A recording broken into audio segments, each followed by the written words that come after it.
एक बार एक राजा शिकार के उद्देश्य से अपने काफिले के साथ किसी जंगल से गुजर रहा था। दूर दूर तक शिकार नजर नहीं आ रहा था।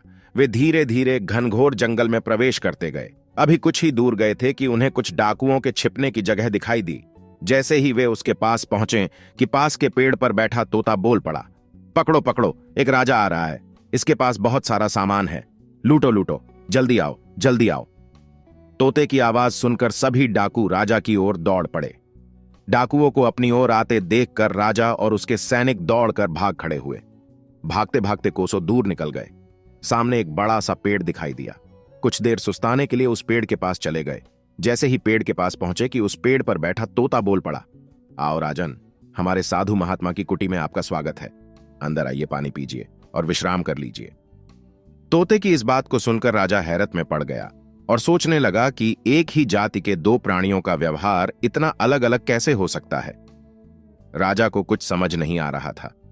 वह तोते की बात मानकर अंदर साधु की कुटिया की ओर चला गया। साधु महात्मा को प्रणाम कर उनके समीप बैठ गया और अपनी सारी कहानी सुनाई और फिर धीरे से पूछा, ऋषिवर, इन दोनों तोतों के व्यवहार में आखिर इतना अंतर क्यों है? साधु महात्मा ने धैर्य से सारी बातें सुनी और बोले, ये कुछ नहीं राजन, बस संगति का असर है। डाकुओं के साथ रहकर तोता भी डाकुओं की तरह व्यवहार करने लगा है और उनकी ही भाषा बोलने लगा है।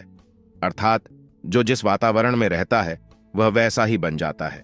कहने का तात्पर्य यह है कि मूर्ख भी विद्वानों के साथ रहकर विद्वान बन जाता है, और अगर विद्वान भी मूर्खों के संगत में रहता है तो उसके अंदर भी मूर्खता आ जाती है। इसलिए हमें संगति सोच समझकर करनी चाहिए।